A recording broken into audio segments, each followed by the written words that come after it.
Hello दोस्तों, हाय। कैसे हैं आप लोग? आप सभी को एस के यादव सर के क्लास में स्वागत है। जैसा कि क्लास 10th के गणित का सिलसिला जारी है, जिसमें हम लोग 13.2 का अध्ययन कर रहे हैं। पहले क्वेश्चन का वीडियो आपको अपलोड कर दिया गया। ये क्वेश्चन नंबर दूसरा है।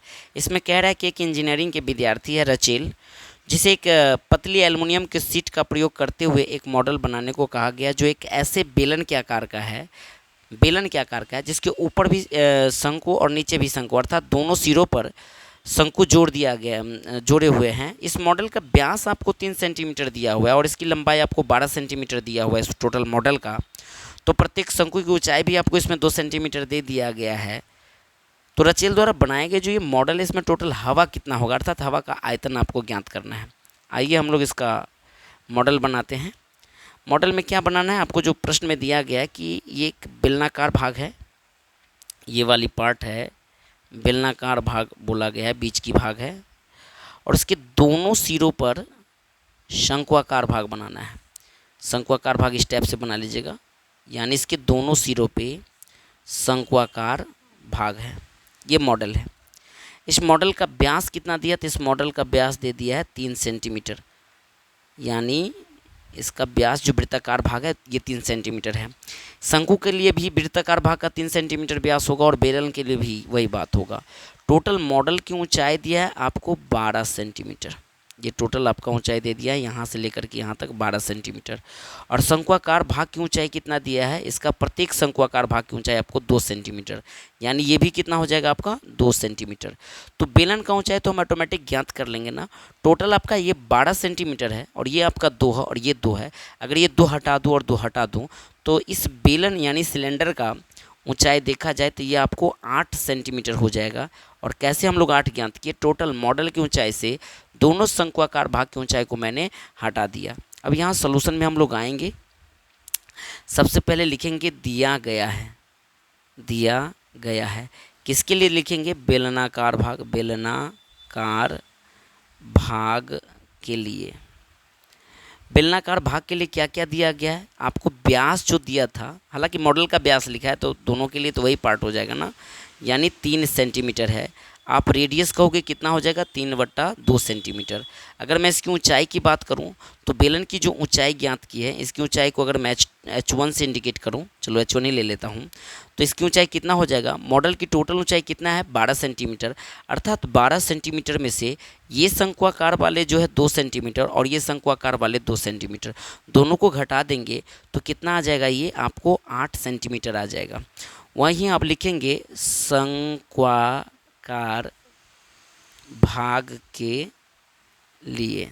शंक्वाकार भाग के लिए रेडियस तो आपको ऑलरेडी दिया हुआ है 3/2 सेंटीमीटर। सर कैसे ज्ञात किए, क्योंकि जो वृत्ताकार भाग बेलन का है ना वही शंकु का है, तो इसका भी रेडियस कितना हो जाएगा आपको 3/2 सेंटीमीटर। हाँ, इसकी ऊंचाई आपको बुक में दिया हुआ है, इसकी ऊंचाई कितना दिया आपको 2 सेंटीमीटर दिया है, तो आपको 2 सेंटीमीटर यहाँ पे देना पड़ेगा।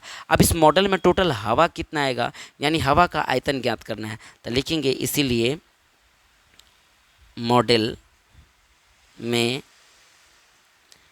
अविष्ट हवा का आयतन, कितना हवा का आयतन हो जाएगा, तो आप कहिएगा सर कि इसका हो जाएगा बेलन का आयतन प्लस यहाँ पे हमें लिखना पड़ेगा 2 इंटू शंक्वाकार भाग का आयतन, यानी बेलन का आयतन और 2 गुने शंक्वाकार भाग का आयतन हो जाएगा। बेलन का आयतन कितना होता है πr², H1 देना पड़ेगा क्योंकि मैंने बेलन के लिए ऊंचाई को H1 माना है, और शंक्वाकार का हो जाएगा 2 इंटू 1/3 πr² H2 देना पड़ेगा। यहाँ पे 2 क्यों दिए, क्योंकि अपने पास जो ना 2 शंक्वाकार भाग है, एक नीचे है एक ऊपर है। पाई का वैल्यू हम लोग ले लेंगे 22/7, क्योंकि सवाल में बोला है जब तक कि आपको अन्यथा ना कहा जाए तो आपको पाई का मान कितना लेना है 22/7 ही लेना है, तो ये 22/7 हो जाएगा। गुना रेडियस कितना है अपना 3/2 गुने 3/2। सर 2 बार क्यों किए, क्योंकि r की पावर 2 है और H1 का वैल्यू हम लोग कितना निकाले हैं 8 निकाले, तो यहाँ पे गुना में 8 दे दीजिए प्लस 2 इंटू 1/3 गुना पाई का वैल्यू हमको लेना है 22/7 और ये हो जाएगा r का वैल्यू लेंगे 3/2 गुने 3/2 गुने, और H2 का वैल्यू कितना दिया आपको 2 सेंटीमीटर, तो यहाँ पे 2 दे दीजिए, इसको बंद कर दीजिए। जो कटेगा उसको काट दीजिए, क्या कटेगा 2 से 8 कटेगा 4 मरतबे, फिर ये 2 से 4 कटेगा 2 मरतबे, और इसको गुना कीजिए, 2 तिया 6, 6 18, 18 से 2 में गुना करोगे तो 18 दूना 36, फिर 18 से 2 में गुना करोगे तो 18 दूना 36, 36 से हासिल कितना था 3, 36 और 3 कितना होता है आपका 39, यानी 396 बटा ये आ जाएगा 7। इधर वाले पार्ट में भी काम किया जाए तो ये 2 से ये 2 क्या हो जाएगा आपका कट जाएगा, साथ ही साथ इस 3 से भी ये 3 क्या हो जाएगा कट जाएगा, और इस 2 से ये 22 11 मरतबे कट जाएगा, यानी ऊपर वाला जो गुना हो जाएगा 11 तिया 33, 11 तिया 33, और इस 2 से भी गुना कर दीजिए यहीं पर, तो 33 को 2 से गुना कीजिएगा तो ये हो जाएगा 66, बट्टा में सिर्फ बच गया अपना 7। अब हम 7 और 7 का एलसीएम लेंगे तो कितना हो जाएगा आपको 7 हो जाएगा, यानी ये हो जाएगा 396 प्लस 6।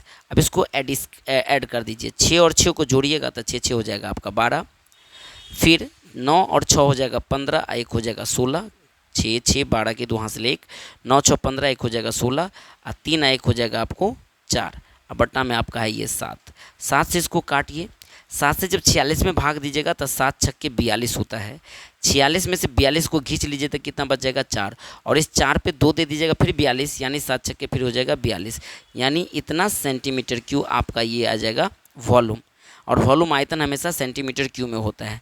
तो ये था आपका क्वेश्चन नंबर 2 13.2 का, ठीक है।